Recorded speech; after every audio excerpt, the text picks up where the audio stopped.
Blessed Lord said, O Arjuna, hear once again what I say for your benefit. Neither the gods nor sages know the greatness of my majesty, intelligence, tranquility, patience, truthfulness, charity, fearlessness, equanimity. All these arise from me alone. I am the origin of all. From me everything emanates. Knowing me thus, those worship me who are wise and contemplative. I abide in the hearts of all, and destroy their dark ignorance with blazing knowledge shining bright. Through my compassion they are blessed. Arjuna said, Highest Brahman, supreme abode, Spirit eternal, Holy Lord, uncreated, all-powerful, the wise describe you in this way. Everything you have told me now, I believe it to be the truth. Yet you alone, through your own self, can know you as you really are. Please completely describe to me all your glories divine indeed. With them do you pervade the world, and with them you abide therein. What are the many forms in which I am to meditate on you? State your glories explicitly, of hearing them I never tire. The Blessed Lord said, Listen, I shall declare for you of my glories divine indeed, only those that are prominent, since my extent is limitless. O Arjuna, I am the Self, abiding in the hearts of all. Indeed, I am their very start, and their middle and end as well. Among all lights, I am the sun. Of the waters, I am the sea. Of all rivers, the great Ganges. Of mountains, the Himalayas. Among all people, I am king. Of all monarchs, the Lord of death. Of animals, the mighty lion, and of weapons, the thunderbolt. Among chief gods, I am Vishnu. Of the sages, Vyasa am I. Of all archers, I am Rama. Of celestials, Narada. Of words, I am the sacred Om.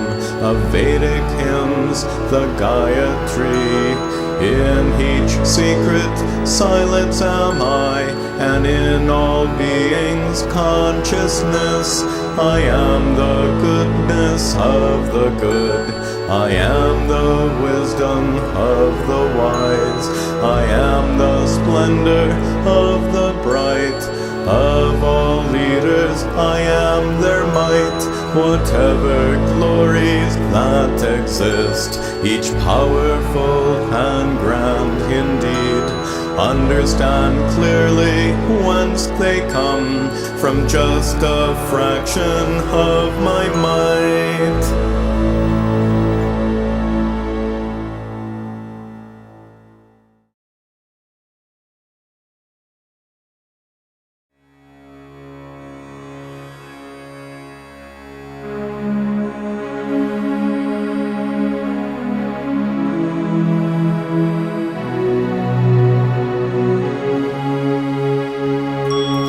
Arjuna said, To indulge me you have revealed the the secret of yourself, and by these words you have now said, my confusion has been removed. Now if you think it possible for me to see your godly form, O Lord, then unto me reveal your own true everlasting self.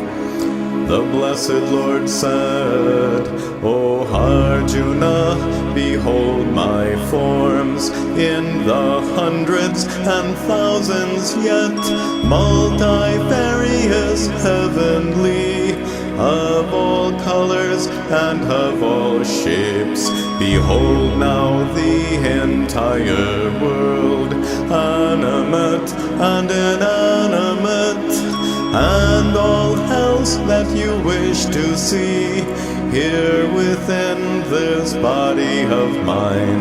But to see me you have no power, your own eyesight is limited.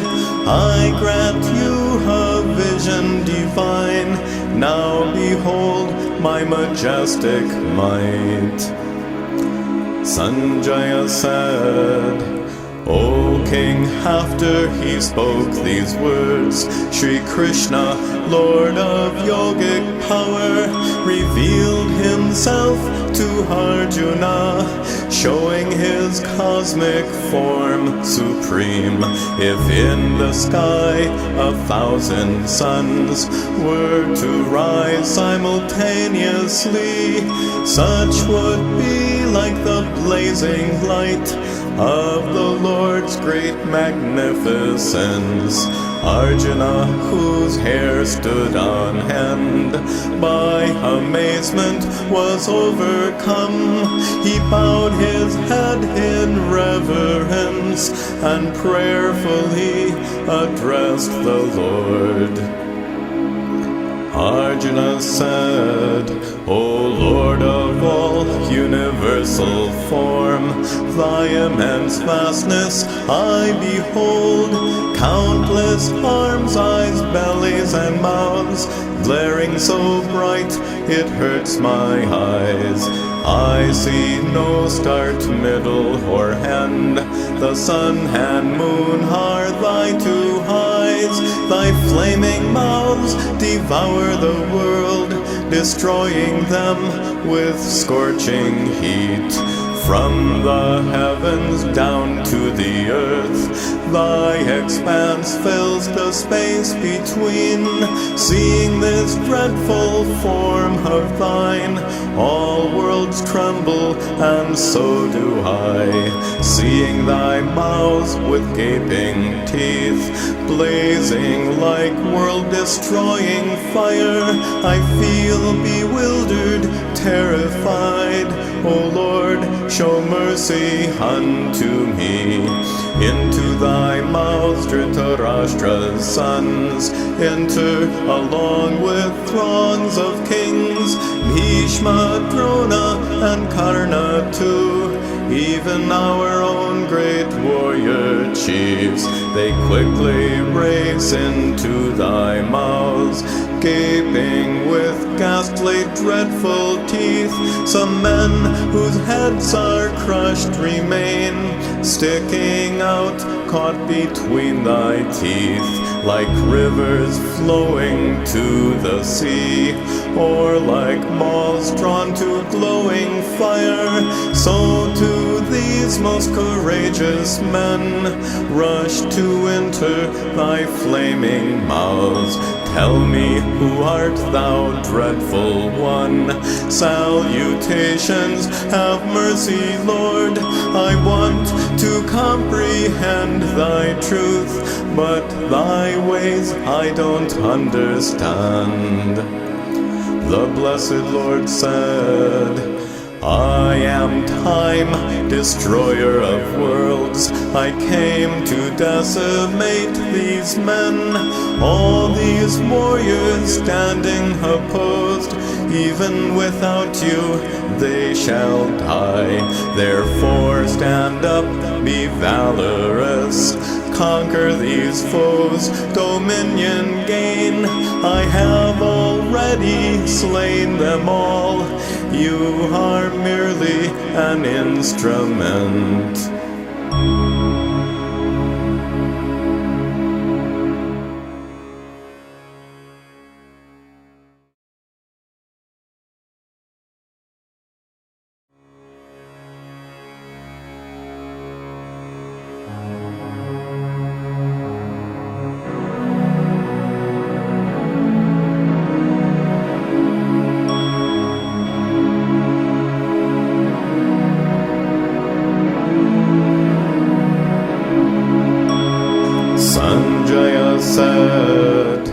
Having thus heard Lord Krishna's words, Arjuna, trembling with fright, folded his hands and bowed again. Then he spoke, stammering in awe. Arjuna said, Thou art primal, eternal God, in whom the universe abides, supreme abode, knower and known. Thou pervades the eternal world.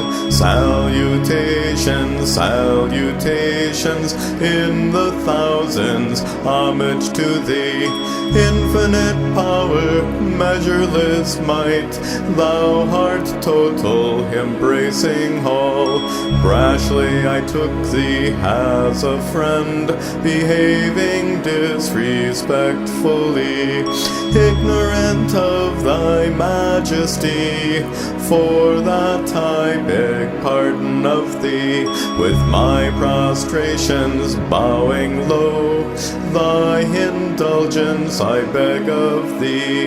Please do be merciful, O Lord, like a father or like a friend. My mind reels from terror and fright, shaken by this fantastic sight. I wish to see thee as before. Please return to thy prior form. The blessed Lord said, Being pleased with you, I have shown through my own power this form supreme, brilliant, vast, limitless, foremost, but for you never seen before. Do not tremble, be not confused, seeing my most terrible form. Be of cheer again, free from fear. Behold now my form as it was. Sanjaya said, Lord Krishna, after speaking thus, reappeared in his prior form. Having assumed a pleasant guise, he comforted the frightened one. Arjuna said, O Krishna, seeing once again this pleasing human form of yours, my composure has now returned, restored to normal is my mind. The blessed Lord said, This form which you have now beheld is very rare to see indeed. To behold it, even the gods are all yearning eternally. Not by study or discipline, nor charity or sacrifice, can I ever be thus perceived in the way you have now beheld. But through devotion firm and strong can I in my reality be discovered just as I am, and be attained, O Arjuna.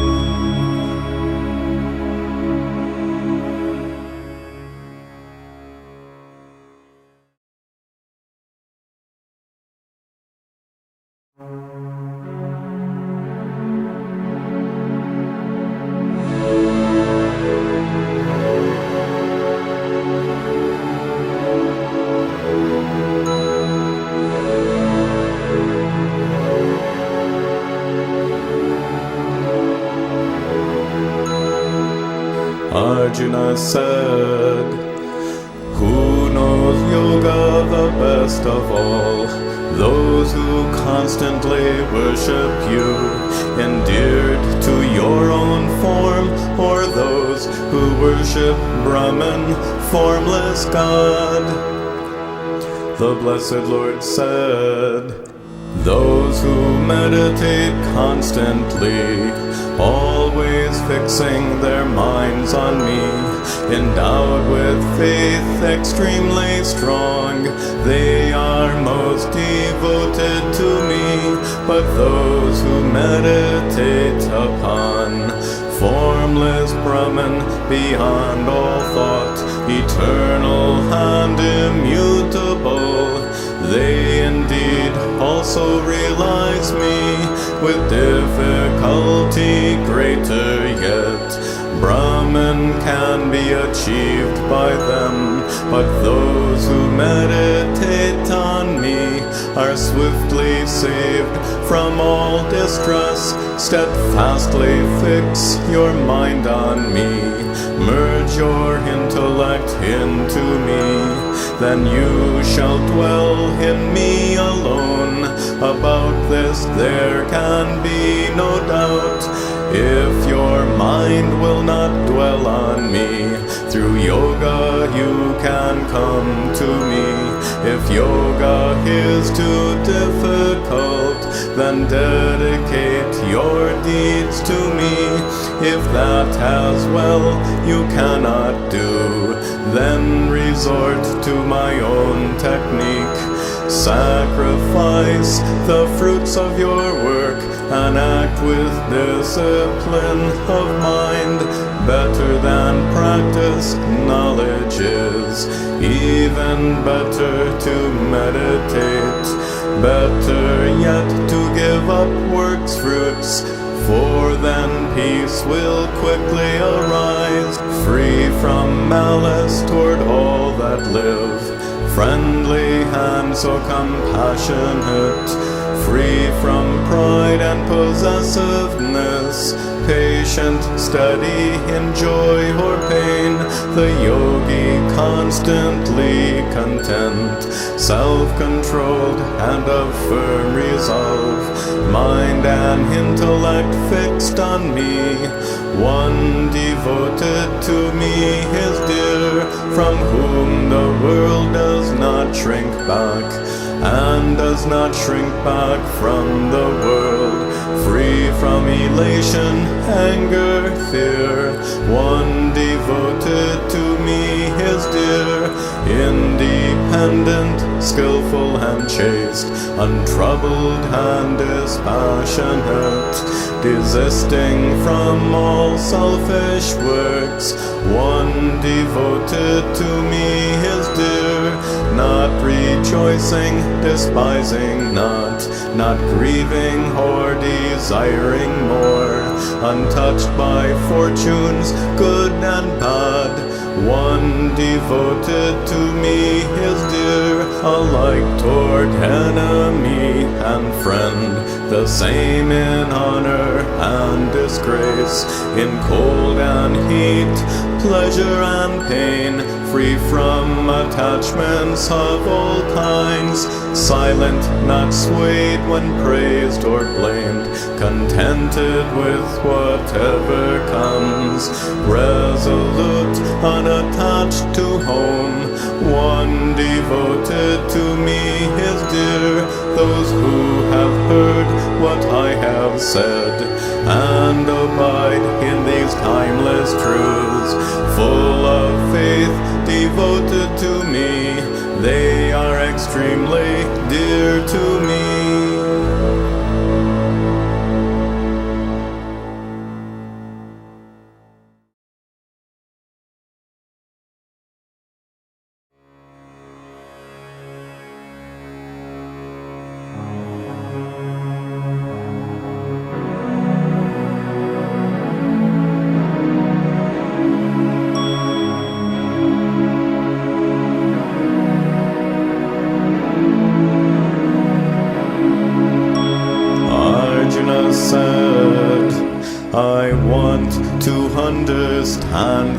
all.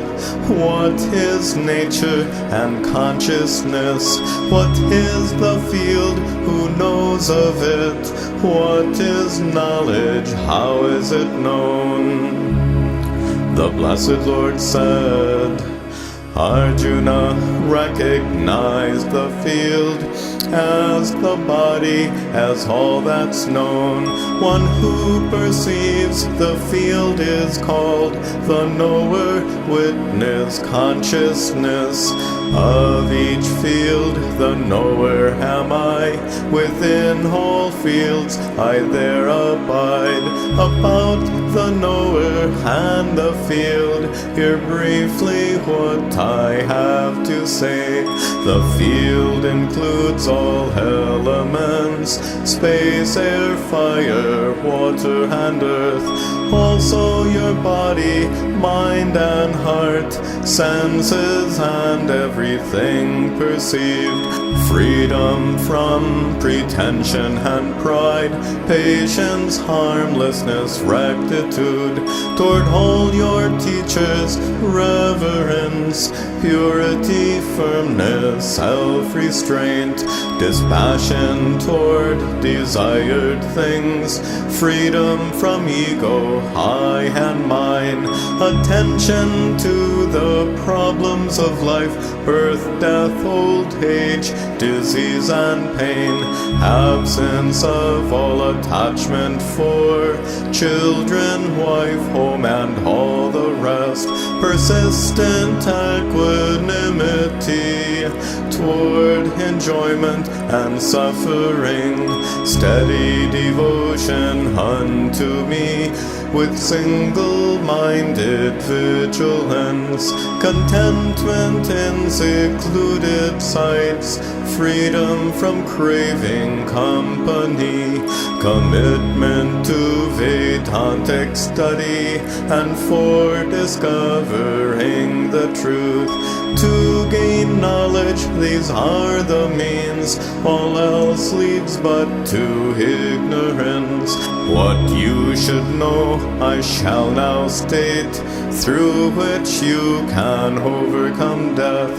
Brahman, eternal and supreme, beyond being and nothingness, outside and inside of all things, sentient and insentient, much too subtle to be conceived, so remote yet abiding here, undivided yet in all things, as though divided, thus it seems, sustainer of all that exists, creator and destroyer too.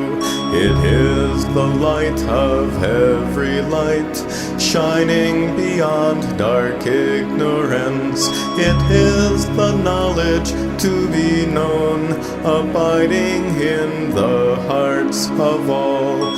As to nature and consciousness, know that both are beginningless.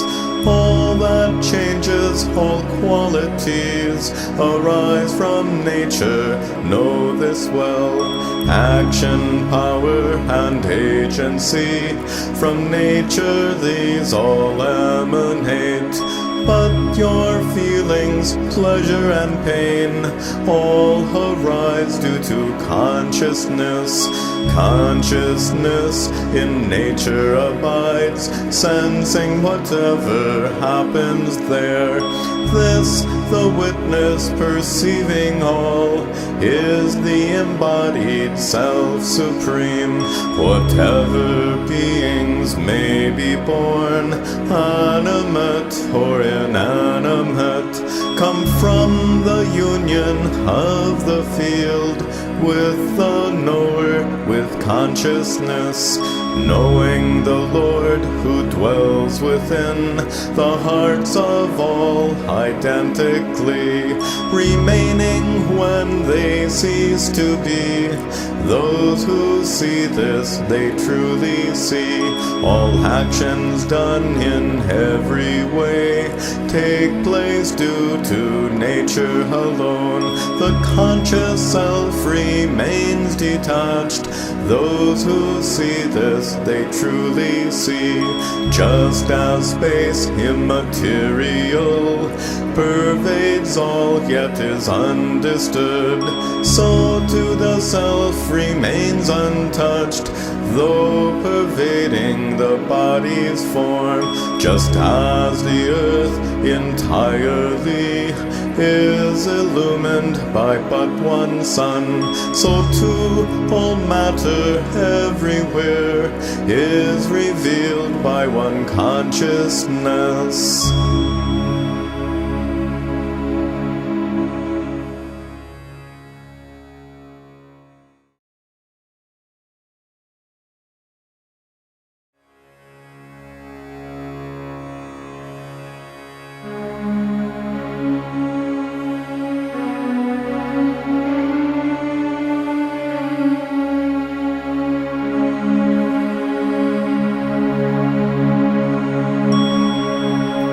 The blessed Lord said, "Again I shall declare to you the highest knowledge ultimate, knowing which all the sages reach, the goal supreme from bondage freed. Sattva, Rajas, Tamas, these three are qualities from nature born.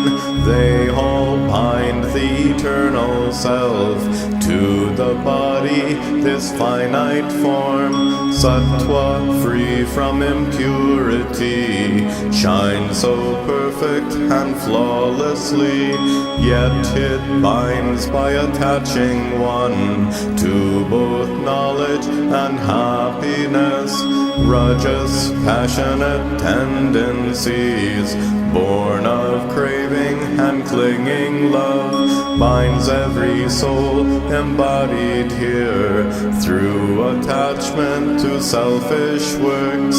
Tamas, rising from ignorance, causes delusion for mankind. It binds one by attachment to negligence, sleep, and lethargy. Each of these three can dominate if stronger than the other two. When sattva rises prevalent, the light of knowledge will arise. When rajas rises, these ensue greed, agitation, and desire. With tamas foremost, these emerge delusion, error, lethargy. From sattva one gains higher births, and due to rajas mundane births. Those remaining in tamas low to inferior births descend. But when this truth is recognized, these qualities do cause all acts. Knowing what is beyond the three, one attains to my state supreme. Transcending these three qualities, embodied souls are then released from pain of birth, death, and old age, attaining immortality. Arjuna said, "By what marks can I recognize those who transcend these qualities? How did they rise above the three? How do they act? O Lord, tell me." The blessed Lord said, "Observing with indifference, undisturbed by the qualities, knowing the three perform all acts, they remain firm, unwavering, alike in honor and disgrace, the same toward friend and enemy, abandoning all selfish deeds. They transcend the three qualities, those who serve me unceasingly through devotional practices, transcending all three qualities. In Brahman they are fit to merge.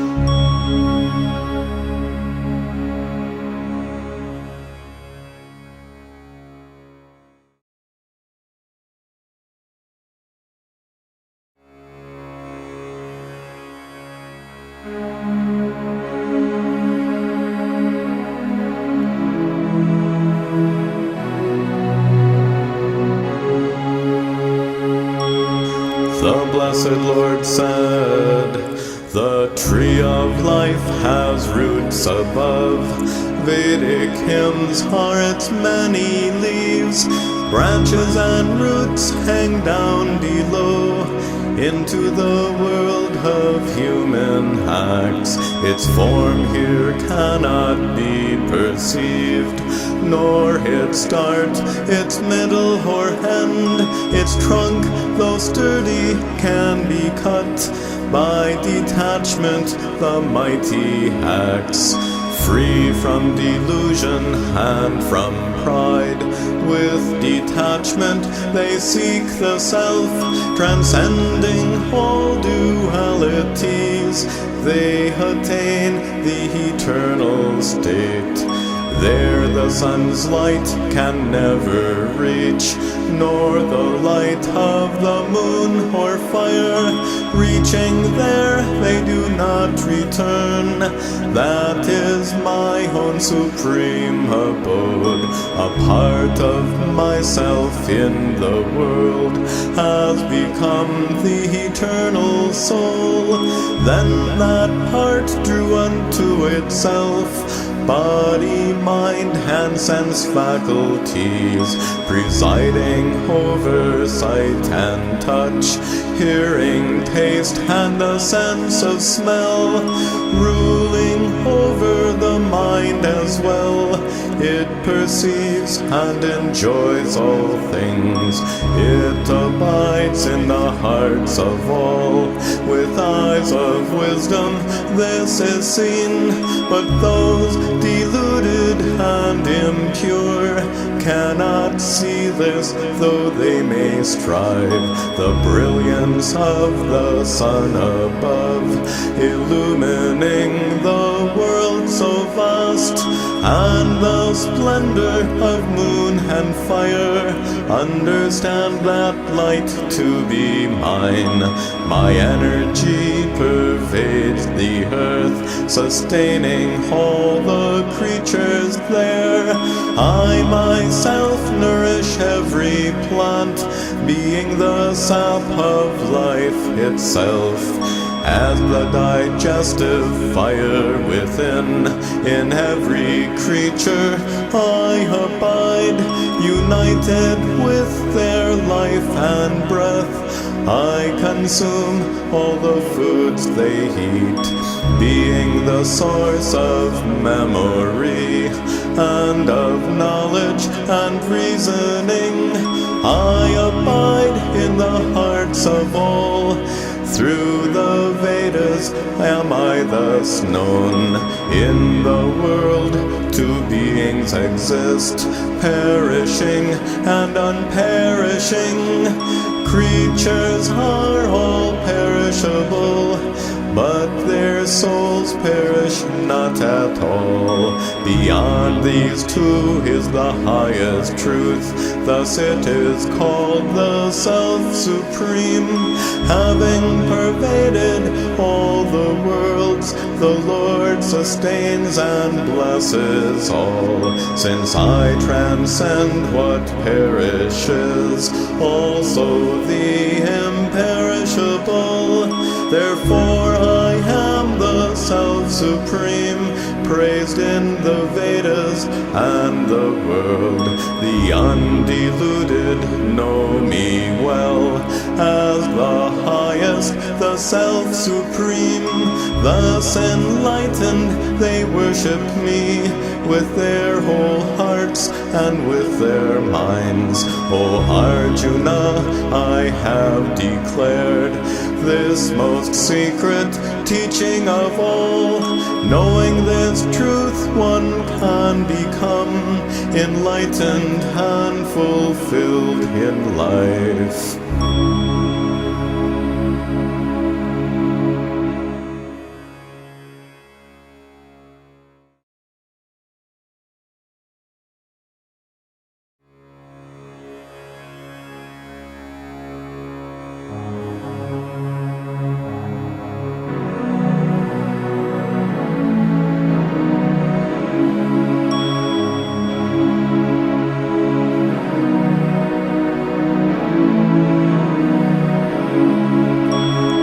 Blessed Lord said, charity, purity of heart, self-control and simplicity, piety and serenity, compassion, freedom from desire, courage, patience and fortitude, modesty and benevolence. O Arjuna, these attributes are known as qualities divine.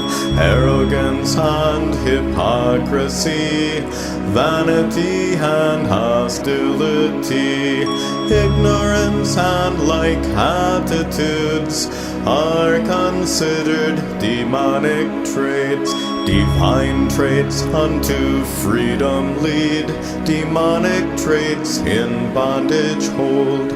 O Arjuna, you need not grieve, you were born with the traits divine. In the world are two kinds of men, the demonic and the divine. Demonic people falsely say the world is godless and unreal. With minds depraved by such wrong views, they ravage the world with brutal acts, driven by unquenchable greed and by arrogance, pride and lust, bound by cravings 100-fold, compelled by anger and desire. They seek to satisfy their thirst, hoarding wealth gained by unjust means, thinking who is as great as me, led astray by deluded thoughts, ensnared by sensuality, into terrible hells they fall. I cast those loathsome wicked men into demonic wombs again, deluded in birth after birth. They descend to the lowest plane. Threefold are the main gates to hell. Desire, anger, greed are they. Those free from these tamasic traits can strive to reach the highest goal.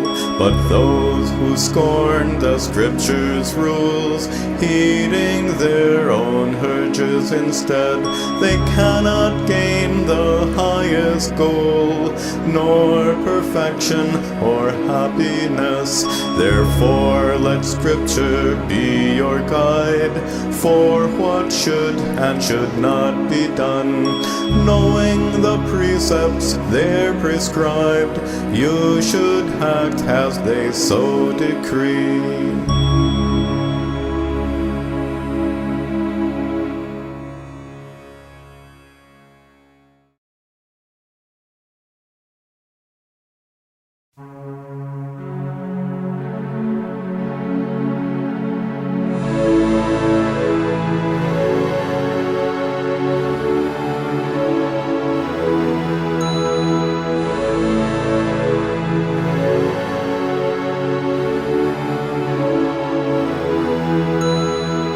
Arjuna said, those who worship with faithful hearts but ignore the scriptural rules. O Krishna, how is their faith based on sattva, rajas, or tamas? The blessed Lord said, O Arjuna, threefold is faith, according to one's temperament. People are molded by their faith as they believe, so they become. Those who with sattva are endowed offer their worship to the gods. Those with rajas to spirits give. Those with tamas to hordes of ghosts. Those who perform harsh penances, driven by ego and desire, torturing their own bodies thus, know them to have demonic traits. Sacrifice, penance, charity are also known of as three kinds: sattvic, rajasic, tamasic. To their distinctions listen now. Sacrifice is called sattvic when performed in scriptural accord, not for the sake of gaining grace, but just because it should be done. Sacrifice is rajasic when offered to gain desired ends, or performed with hypocrisy to appear pious and devout. Sacrifice is tamasic when done despising scriptural rules, lacking mantras, devoid of faith, without offering alms and food. Penances are called sattvic when done not for the sake of results. They are rajasic when performed to gain respect or reverence. Penances are tamasic when delusion casts its wicked spell, and one's own body is abused, or harm to others is the goal. Charity is called sattvic when given at proper time and place to a deserving person who has never given gifts to you. Charity is rajasic when given with hopes of recompense, or for gaining heaven's rewards, or when given reluctantly. Charity is tamasic when given at the wrong time or place, or given to unworthy ones, or when given with disrespect. By the sacred invocation, Om Tat Sat, Om, that is the truth. Vedic chanting and sacrifice were thus begun in ancient times. Therefore Om is recited first before all acts of sacrifice, or of penance or charity, performed as scriptures so ordain. Sacrifice, penance, charity, without devotion, lacking faith, are worthless and will yield no fruits, not here nor in one's future lives.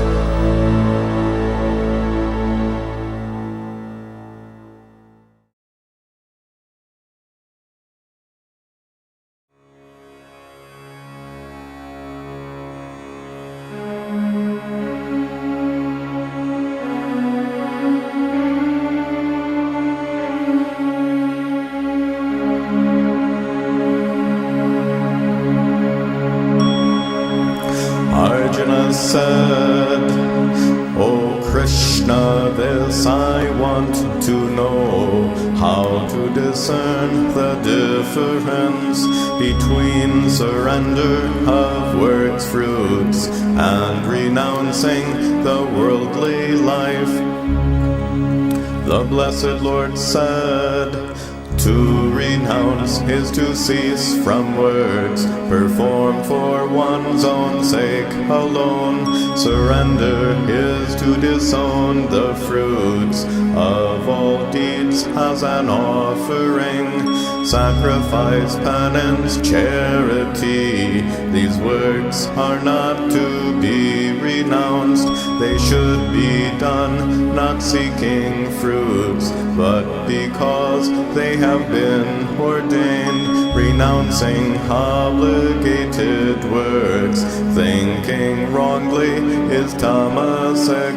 Avoiding duties so despised, fearing distress is rajasic. Performing actions as enjoined, without attachment to their fruits, deeming them duties to be done. To renounce thus is sattva's view, not avoiding repulsive tasks, nor attached to delightful deeds, giving up the fruits of one's words. Such is a true renunciate. Deluded people take the self to be the agent of all words, but those, the wise and egoless, are not bound by their deeds at all. Knowledge, knower, and what is known, these impel actions of all kinds. Means of action, agent and act, these factors are involved as well. Those who worship the source of all, pervading the whole universe, by fulfilling duties enjoined, unto perfection they attain. Doing one's duties poorly, though, surpasses doing others well. Performing deeds rightly ordained, no one ever commits a sin. Duty should never be forsworn, even when problems interfere. All deeds entail some obstacles, like a fire enshrouded by smoke. Those free from all attachment here, disciplined and ever content, having ceased from all selfish deeds, they have renounced most perfectly.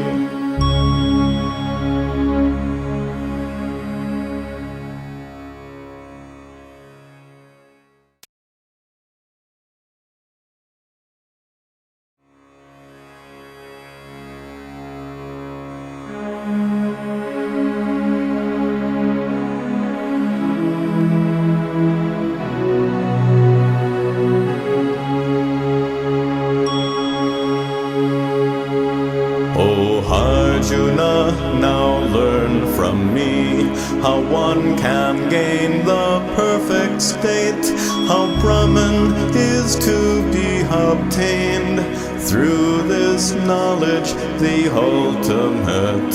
Those endowed with intelligence, self-controlled and dispassionate, purified and contemplative, in Brahman they are fit to merge. Absorbed in Brahman they attain supreme devotion unto me.